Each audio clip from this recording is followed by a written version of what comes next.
యేసుక్రీస్తు నామంన మన తండ్రి అయిన దేవుడికి కృతజ్ఞతాస్తుతులు. యేసుక్రీస్తు నామంన మీకు శుభములు, వందనాలు. మన బ్రతుకు, మన జీవితాలు మార్చే కొన్ని మాటల్ని మనం బైబిల్ ఉంది చూసుకుంటాం. మొదటి సమయాలు 15వ అధ్యాయం 11వ వచనం 22వ వచనంకై చదువుకుంటాం. మొదటి సమయాలు 15వ అధ్యాయం 22వ వచనంకై సందర్భం ఏమింది అంటే, సమూయేలు ప్రవక్త సౌలుకు చెప్తున్న సందర్భం ఇది. మనం పైకని మొదటి వచనంగా చదువుకుంటే తెలుస్తుంది. దేవుడు సమూయేలు ద్వారా సౌలుకు సమాచారాన్ని అందిస్తాడు. అమలేకీయులను ఎవరిని కనికరించొద్దు, పెద్దల్ని, పిల్లల్ని, వాళ్ళ ఆస్తులని ఏమి ఉంచకుండా మొత్తం సర్వనాశనం చేసేయమంటే, ఈ సౌలు ఏం చేస్తాడంటే కొన్ని జీవులను దేవుడికి బలివ్వాలనుకుని పక్కన పెడతారు. పక్కన పెట్టేసుకుంటాడు. అందరినీ చంపేనప్పుడు జంతువులన్నిటి చంపమన్నట్టు కొన్ని జీవరాశుల్ని చంపకుండా పక్కన పెడతాడు. ఆ సందర్భంలో సౌలుని సమూయేలు మందలిస్తుంటాడు. ఇక్కడ మొదటి సమూయేలు 15వ అధ్యాయం 22వ వచనం. అందుకు సమూయేలు తను సెలవిచ్చిన ఆజ్ఞను ఒకడు గైకొనుట వలన యెహోవా సంతోషించినట్లు ఒకడు దహన బలులను అర్పించుట వలన ఆయన సంతోషించునా. దేవుడు ఎప్పుడు సంతోషిస్తున్నాడంటే, నాడైనా నేడైనా. అప్పుడు నాడు ఇశ్రాయేలు ప్రజలైనా తెలుసుకోవాల్సింది, నేడు క్రైస్తవులను మనకు తెలియాల్సింది లేదంటే, దేవుడు ఎప్పుడు సంతోషిస్తాడు తన పిల్లలను బట్టి అంటే, మాట విన్నప్పుడు, ఆయన ఆజ్ఞ విన్నప్పుడు, ఆయన ఆజ్ఞ గైకొన్నప్పుడు, ఆయన చెప్పిన మాట మనం విన్నప్పుడు, చెప్పింది మనం పాటించినప్పుడు ఖచ్చితంగా దేవుడు ఆనందిస్తాడు. చెప్పిన మాట పక్కన పెట్టి ఆ కాలంలో బలులిచ్చే కాలం అది, ఈ కాలంలో బలులు ఇవ్వటం కాదు. కానీ ఆ బలులిచ్చే కాలంలో కూడా దేవుడు చెప్పిన మాటకు పట్టి, చెప్పిన మాట వినేవారిని బట్టి దేవుడు ఆనందించాడు తప్ప మిగతా విషయంలో దేవుడికి ఆనందం కలగదు. అదే సందర్భంలో మాట్లాడుతున్నాడు సమూయేలు ప్రవక్త సౌలుతో. ఏమంటున్నాడంటే, మొదటి సమూయేలు 15వ అధ్యాయం 22వ వచనం. అందుకు సమూయేలు తను సెలవిచ్చిన ఆజ్ఞను ఒకడు గైకొనుట వలన యెహోవా సంతోషించినట్లుగా ఒకడు దహన బలులను అర్పించుట వలన ఆయన సంతోషించునా. ఆలోచించాలా. అమలేకులను ఎవ్వరు వదిలిపెట్టొద్దు. వాళ్ళ గొర్రె మేకలను, గేదెలను, జీవరాశులను ఏమి ఉంచకుండా మొత్తం సర్వనాశనం చేసేయమంటాడు. ధ్వంసం చేయమని దేవుడు సమూయేలు ద్వారా చెప్పి పంపిస్తే సౌలు పని చేయకుండా కొన్ని జంతువుల్ని పక్కన పెట్టాడు. దేవుడు చెప్పినట్టు చేయాల. దేవుడు చెప్పంది చేయకూడదు. చెప్పినట్టు మాత్రమే చేయాల. సౌలు అలా చేయలేదు. సౌలు అలా చేయనప్పుడు సమూయేలు ప్రవక్త అంటున్నాడు, దేవుడు ఎప్పుడు సంతోషిస్తాడో తెలుసా? దహన బలులను ఇస్తే సంతోషించాడు ఆయన. ఇంకేదో చేస్తే ఆయన సంతోషించాడు. ఆయన చెప్పిన మాట విన్నప్పుడే ఆయన సంతోషిస్తాడు. దేవుడు మాట మీరకూడదు. మనం దేవుని ఆజ్ఞను తిరస్కరించొద్దు. దేవుడు చెప్పినట్టే చెయ్యాల. దేవుడి ఆజ్ఞను ఎట్టి పరిస్థితుల్లో మనం అతిక్రమించకూడదు. మొదటి సమూయేలు 15వ అధ్యాయం 22వ వచనం సందర్భం అదే. అందుకు సమూయేలు తను సెలవిచ్చిన ఆజ్ఞను ఒకడు గైకొనుట వలన యెహోవా సంతోషించినట్లు ఒకడు దహన బలులను అర్పించుట వలన ఆయన సంతోషించున. ఆలోచించుము. బలులు అర్పించుట కంటే ఆజ్ఞను గైకొనుటయు, పొట్టేళ్ల కొవ్వు అర్పించుట కంటే మాట వినుటయు శ్రేష్టము. బలులిచ్చే కాలంలోనే బలులను బట్టి దేవుడు సంతోషించేవాడు కాదు, ఆనందించేవాడు కాదు కదా. ఆయన ఆజ్ఞను గైకొనటమే, ఆయన మాట వినటమే శ్రేష్టము అంటున్నాను. దేవుడు మాట వినాలండి మనిషి. దేవుని ఆజ్ఞను ఖచ్చితంగా మనం వినాలా, గైకొనాలా. మనము ఎట్టి పరిస్థితుల్లో కూడా, అన్ని పరిస్థితుల్లో కూడా దేవుడి మాట మనం వినాలా. అందుకే చెప్తుండు సమూయేలు సౌలుతో చెప్తుండు. అందుకు సమూయేలు మొదటి సమూయేలు 15:22 కానీ అందుకు సమూయేలు తను సెలవిచ్చిన ఆజ్ఞను ఒకడు గైకొనుట వలన యెహోవా సంతోషించినట్లుగా ఒకడు దహన బలులను అర్పించుట వలనైనా సంతోషించునా ఆలోచించుము. బలులు అర్పించుట కంటే ఆజ్ఞను గైకొనుటయు పొట్టెల కొవ్వు అర్పించుట కంటే మాట వినుటయు శ్రేష్టము. దేవుడి మాట వినటమే దేవుడికి శ్రేష్టం. దేవుడు చెప్పినట్టు సమూయేలు ప్రవక్త ద్వారా దేవుడు చెప్పిపించి నా మాట సౌలు విన్నాడు కానీ చెప్పినట్టు చేయలేదు కదా. కొన్ని జంతువులను గేదెలను కదా ఏం తీసుకుని బలి ఇవ్వటాన్ని పక్కన పెట్టి దేవుడు సంతోషిస్తాడేమో అనుకుంటున్నాడు. తన స్వబుద్ధిని ఆధారం చేసుకున్నాడు అక్కడ. దేవుడు ప్రవక్త ద్వారా సమూయేలు ద్వారా చెప్పినట్టు చేయలేదు. కొంత చేశాడు, కొంత చేయలేదు. దేవుడు సంతోషిస్తాడు అనుకుంటుడు అంటే సౌలు సొంత స్వబుద్ధిని ఆధారం చేసుకున్నాం. మనం కూడా అనేక సార్లు మన స్వబుద్ధిని ఆధారం చేసుకుంటాము. బైబిల్లో దేవుడు చెప్పింది మనం చెయ్యము, చెప్పినట్టు చెయ్యము, చెప్పని విషయాలను కూడా చేస్తుంటాం. మనం అలా చేయకూడదు. అలా చేస్తే దేవుడు సంతోషపడడు. మనం బట్టి ఆయన ఆజ్ఞ గైకొనాలా, ఆయన మాట వినటాలా.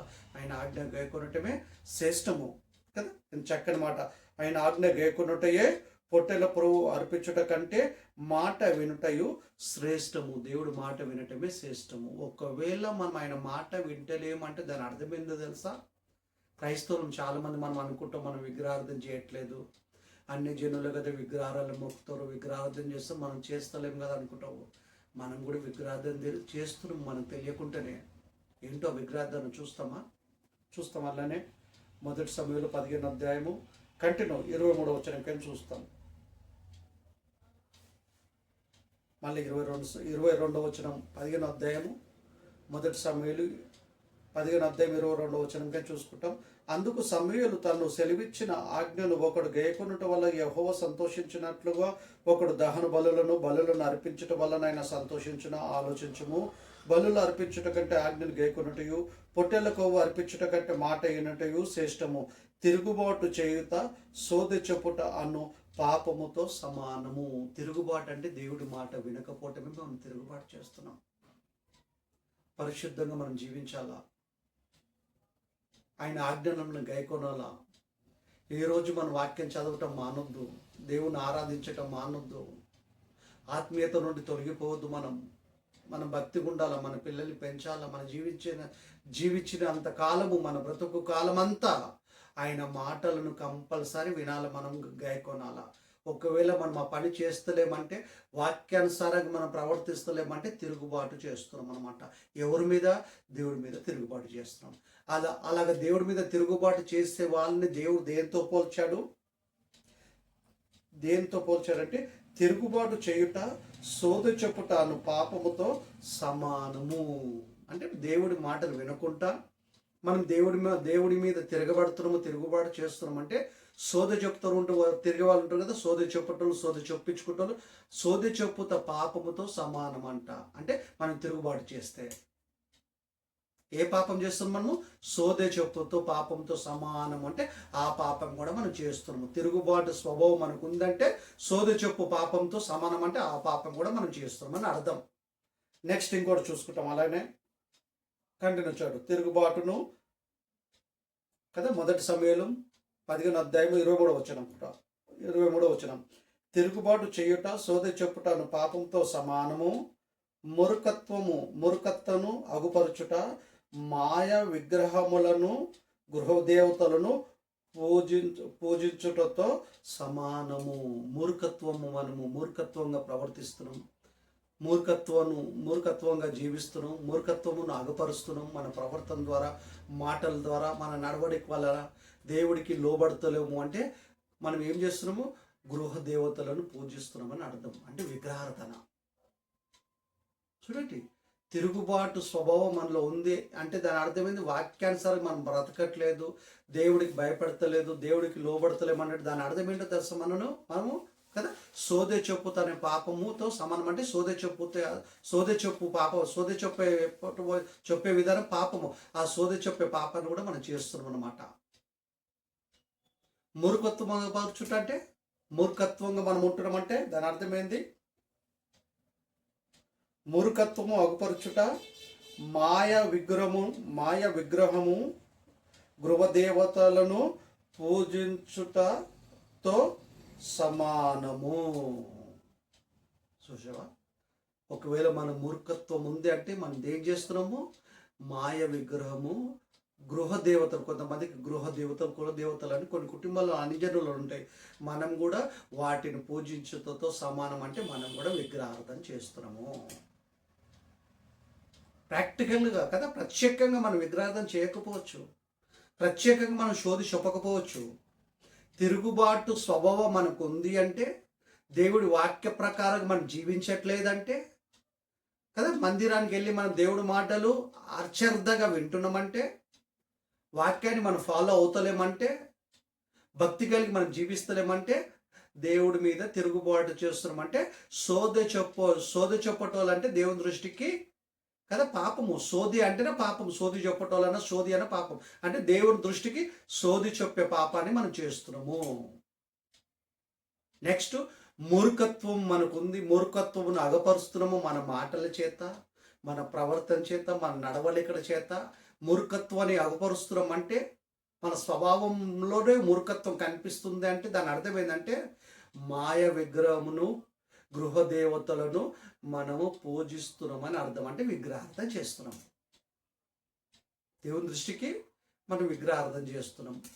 సోదె చొప్పు పాపం చేస్తున్నాం. మనము సోది చెప్పు పాపంతో సమానం. అంటే సోది చెప్పటం కూడా పాపమే. ఆ పాపాన్ని మనం చేస్తున్నాం అన్నమాట. తిరుగుబాటు స్వభావం మనకు ఉంది అంటే, తిరగబడే గుణం ఉందంటే, వాక్యానుసారంగా ప్రవర్తించకుంటూ ఉండటమే దేవుడి మీద తిరుగుబాటు చేస్తున్నాం. దేవుడు వాక్యానికి మనం లోబడతలేము. దేవుడు ఎన్నిసార్లు గద్దించిన, ఎన్నిసార్లు వాక్యం ద్వారా మనతో మాట్లాడినా మనము ఇంకా దేవుడికి లోబడతలేము, ఆయన వాక్యాన్ని కట్టుబడతలేము. అంటే దాని అర్థం ఏంటంటే మనలో మూర్ఖత్వం ఉంది. తిరుగుబాటు స్వభావం మనలో ఉంది అంటే దాని అర్థమైంది శోధ చొప్పు పాపంతో సమానము. పాపం చేస్తున్నాం మనము.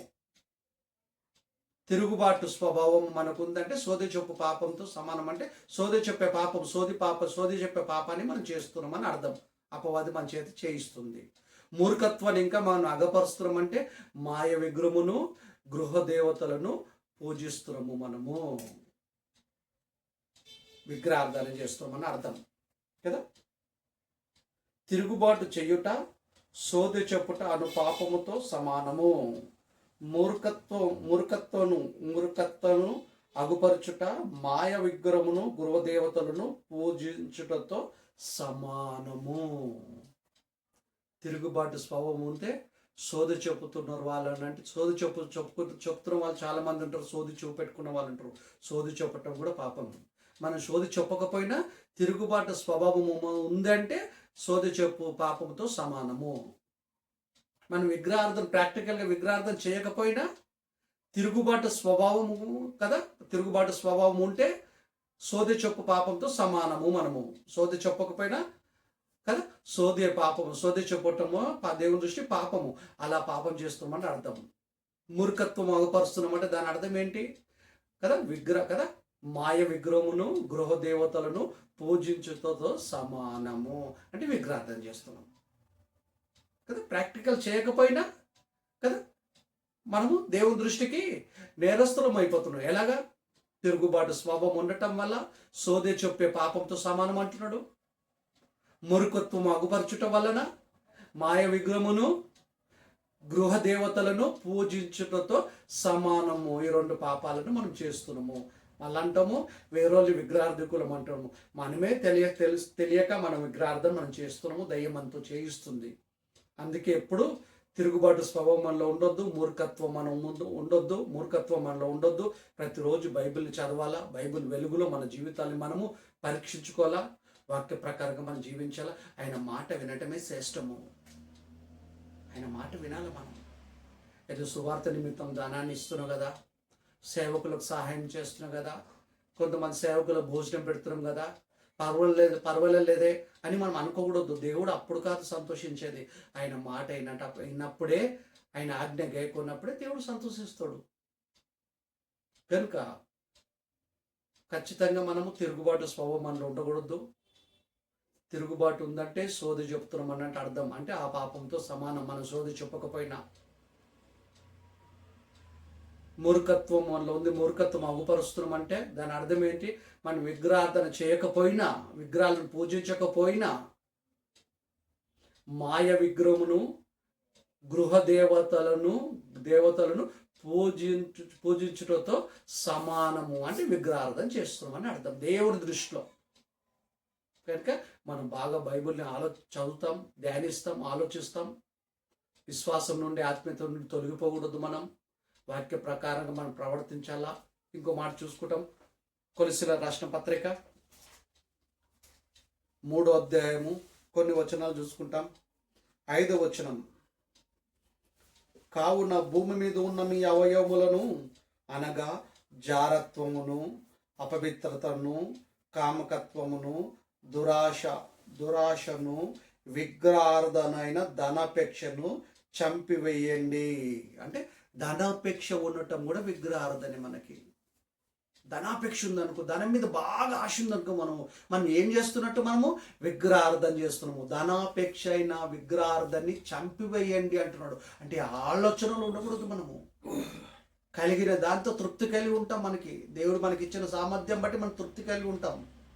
అన్నవసరములు కలిగి తృప్తి కలిగి ఉంటాం. దేవుడు ఒకవేళ ఎక్కువిస్తే కదా మనం సంతోషంగా ఉంటాం. దేవుడి పని నిమిత్తం మన ధనాన్ని ఖర్చు పెడతాం. కానీ ధనాపేక్ష ఉండకూడదు కదా. ఇక్కడ ఏమన్నా ఆ మాట చూస్తాం, చక్కని మాట. కొలస్సీయులకు రాసిన పత్రిక 3వ అధ్యాయము 5వ వచనం, కావున భూమి మీద ఉన్న మీ అవయవములను అనగా జారత్వమును, అపవిత్రతను, కామకత్వమును, దురాశను, విగ్రహార్థనైన ధనాపేక్షను చంపివేయండి. దురాశ ఉండకూడదు. మనకి దురాశ ఉండకూడదు. ఆశ ఉంటే పర్లేదు, ఉన్న దాంతో తృప్తి కలిగి ఉండాలా కదా. మన సామర్థ్యానికి మించిన వాటి గురించి ఆశపడొద్దు. మన స్థాయిని మించిన దాని గురించి మనం ఆశపడొద్దు. మన స్థాయికి మించిన స్థలాలలో ఉండాలని అనుకోకూడదు. మనము దురాశ అయిన ధనాపేక్షను అంటున్నాడు ఇక్కడ. చూడండి, చూసుకుంటాం. 5వ వచనం, కావున కదా, కొలస్సీయులకు రాసిన పత్రిక 3వ అధ్యాయం 5వ వచనం, కావున భూమి మీద ఉన్న మీ అవయవములను అనగా జారత్వమును, అపవిత్రతను, కామతూరతను, దురాశ విగ్రహార్థనైన ధనాపేక్షను చంపివేయండి. వాటి వలన దేవుని ఉగ్రత అవిధేయులైన వారి మీదకి వచ్చును. దురాశ అని ఉండకూడదు. విగ్రహార్థన, ధనాపేక్ష అయిన విగ్రహార్థను చంపివేయండి అంటుండు. అంటే ధనాపేక్ష ఉండటం కూడా విగ్రహార్థించటమే. విగ్రహారాధన చేస్తున్నట్టే మనము. కనుక దేవుడి మాట ఏంటనే దేవుడు సంతోషిస్తాడు. ఆయన మాట వినటమే శ్రేష్టము. మూర్ఖత్వము అగుపరుస్తున్నామంటే కదా మనం ఏం చేస్తున్నాము? విగ్రహార్థం చేస్తున్నామని అర్థం. విగ్రహార్థం చేస్తున్నాం. తిరుగుబాటు స్వభావం మనకు ఉందంటే దాని అర్థమైంది మనకి కదా. సోది చెప్తున్నామని అర్థం. సోది చెప్పే పాపంతో సమానం అంటుండు. తిరుగుబాటు స్వభావం అంటే మూర్ఖత్వం అగపరుస్తున్నామంటే మాయ విగ్రహమును, గృహ దేవతలను పూజించుటతో సమానమైన పాపాన్ని మనం చేస్తున్నాము. అంటే దేవుని దృష్టిలో విగ్రహార్థికులము మనం. ఇంకా కనుక ఈ లక్షణాలు మనలో ఉండకుండా వింటున్న వాక్య ప్రకారంగా కదా ఆయన ఎందుకు భయభక్తులు కలిగి రోజు వాక్యం చదువుతూ, రోజు ప్రార్థన చేస్తూ, వాక్యాన్ని ధ్యానిస్తూ, పాపం చేయకుండా పరిశుద్ధంగా పవిత్రంగా మనం జీవించాలా. దేవుని మాటలను మీరకూడదు. దేవుని ఆజ్ఞను ఖచ్చితంగా గైకొనాలి. మనం దేవుని ఎక్కువగా ప్రేమించాలా. ఆయన కంటే ఎక్కువగా ఎవ్వరు ప్రేమించొద్దు. మనం ఎన్ని పనులున్నా రోజు వాక్యం చదవాలా, వాక్యం వినాలా, ప్రార్థన చేయాలా. విశ్వాసంలో మనము బలంగా నిలబడాలి. మనము వాక్యం విని మర్చిపోవటం, చెప్పి మర్చిపోవటం కాదు. వాక్య ప్రకారం మనం జీవించాలా. అలా జీవించినప్పుడే దేవుని చల్లని చూపు మన మీద, మన కుటుంబం మీద ఉంటుంది. బ్రతికినంత కాలం బ్రతుకు ముగిస్తే యేసుక్రీస్తు రాకముందైతే పరదేశులకు వెళ్తాం, యేసు వస్తే పరలోకానికి వెళ్తాం. కనుక దేవుడిని కానీ దేవుడి వాక్యాన్ని కానీ మనం నిర్లక్ష్యం చేయకూడదు. ఈ సమయాన్ని ఇచ్చిన దేవుడికి యేసుక్రీస్తు నామమున కృతజ్ఞత స్తుతులు ప్రార్థన చేసుకుంటాం. పరలోకమందున్న పరిశుద్ధుడు మా తండ్రి, వాక్యం ద్వారా కొన్ని నిమిషాలునైనా మీరు మాతో మాట్లాడారు. దాన్ని బట్టి మీకు కృతజ్ఞత స్తుతులునైనా. విన్న వాక్యాన్ని మేము మర్చిపోకుండా వాక్య ప్రకారంగా ప్రవర్తించడానికి మాకు నేర్పించండి. తిరుగుబాటు స్వభావం మాలోంచి తీసివేయండి నాయన. గొప్ప దేవ నాయన, నాయన మూర్ఖత్వము అనే స్వభావం మాలోంచి తీసివేయండి. దాన్ని ధనాపేక్ష అనే నాయన విగ్రహార్థనాన్ని మాలోంచి తీసివేయండి నాయన. విండ వాక్యాన్ని మేము మర్చిపోకుండా వాక్య ప్రకారంగా జీవించగలిగే మనసు మా అందరికీ దయచేయమని మీ కుమారుడు మా రక్షకుడైన యేసునామాన్ని ప్రార్థనకు సమర్పిస్తున్నాం తండ్రి. ఆమేన్. మన తండ్రి అయిన దేవుని ప్రేమ, కుమారుడైన యేసుక్రీస్తు కృప, పరిశుద్ధాత్ముని అన్ను సావాసం మనకు ఆయన పిల్లలందరికీ ఎల్లప్పుడూ తోడును గాక. ఆమేన్. మీ అందరికీ యేసుక్రీస్తు నామమున వందనాలు.